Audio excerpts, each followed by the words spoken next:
What is up, everybody?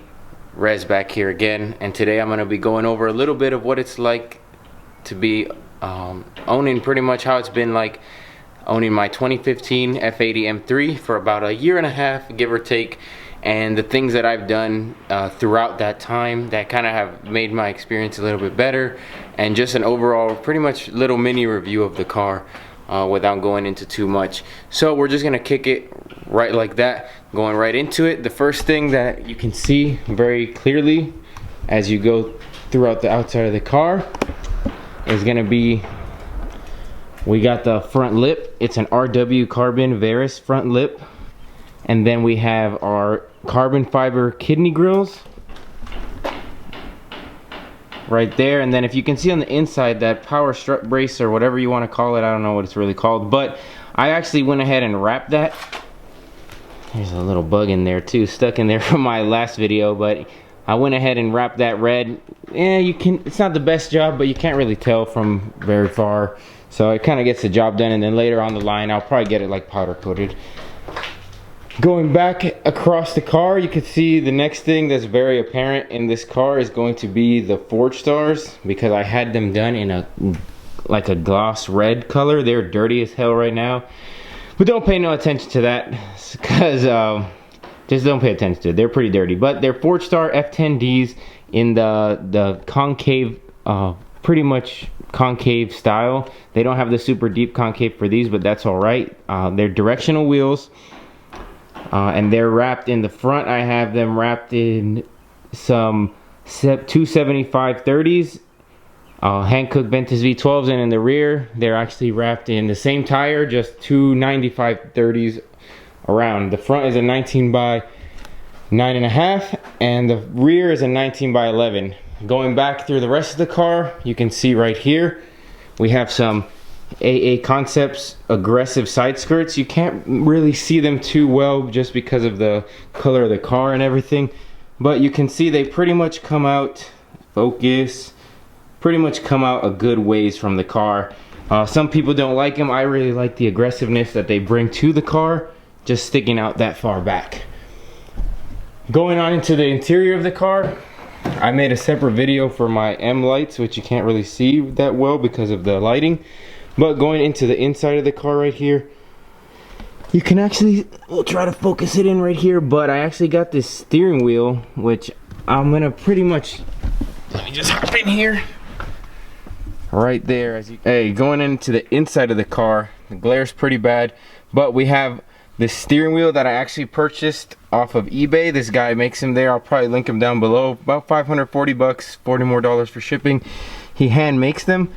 And the cool thing about him is that you can get him in any specific setting or pretty much style. So I had him do the M stitching.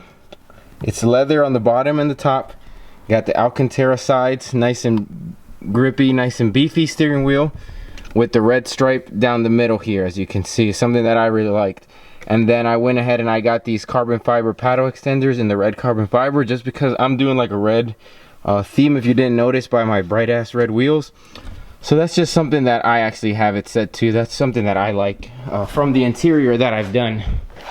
So that's pretty much about the only thing I've done on the interior, not gonna lie. But that was one of my favorite modifications, just because it actually added to the driving experience the most, in my opinion. Being that the steering wheel is something that you're always touching when you're driving. So that's like one of those driver mods. Before, I never really understood, like, whoa, what's a driver's mod, blah, blah. But it's actually because the driver mod, obviously, is something that you feel every time you're driving the car. So that's pretty much one of my favorite mods that I've actually done to the car. Going on next, we got the spoiler.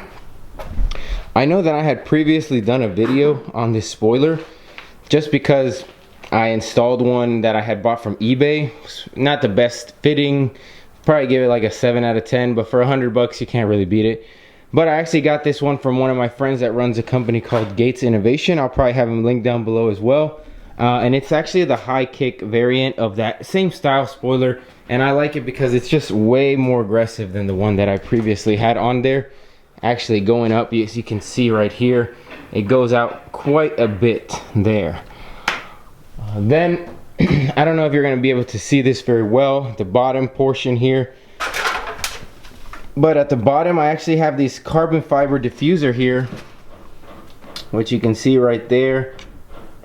Focus carbon fiber diffuser that I got. Again, I just got this one off eBay. It was pretty cheap and it does the job. My car is mineral gray metallic and you can't really tell too much of the carbon fiber, but I really like the way that it has those 3 big fins there. And then the last thing that I've done that you can visually see or notice is the exhaust. I actually went with a Borla S-type exhaust. Again, focus. I really like it. I got a great deal on it. I actually got it from the forums. I got it from some guy that was selling it off of a lease. Selling it for about, I think it was $1,000 and then plus shipping it came almost to like maybe 1,100, 1,200. I can't remember exactly what it was, but that was a pretty good deal. These brand new go for about like 3,000, 3,300, and the sound is just amazing. There's like little to no drone when you're driving, so it's something that I really liked. I originally wanted to go with AWE track exhaust, and I still kind of do because I like being loud and obnoxious. It's just how I like to drive. That's why I didn't opt for something that had like a valve system, because to me it was like, I don't really want to turn it off. I want to be loud all the time. That's the whole point of the exhaust for me, besides the helping the engine breathe and whatnot. Just like I was saying before, the car is pretty much done in the state that it's at right now. I want to say visually I don't really have any more plans for it at the moment.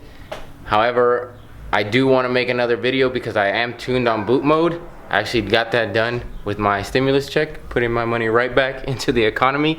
So the car responds a lot faster now. It's just overall just a better driving experience. Not to say that it wasn't one before, because it was actually very, very engaging driving experience. I've owned 2 Evos, a 350Z, and I've driven countless other cars in the past, and this has been by far one of the best driving cars, the best cars that I've ever driven before. So I don't want to get all bougie or whatever, but there's a reason why these BMWs are referred to as the ultimate driving machine. So you can fight me if you want to, but I've driven a lot of cars and these respond very well. So I'm gonna be making another video shortly, pretty much doing a boot mode review on what I feel about it. So that's why I'm not going into too much details right now. And then I got a few more videos planned in the future, so stick around.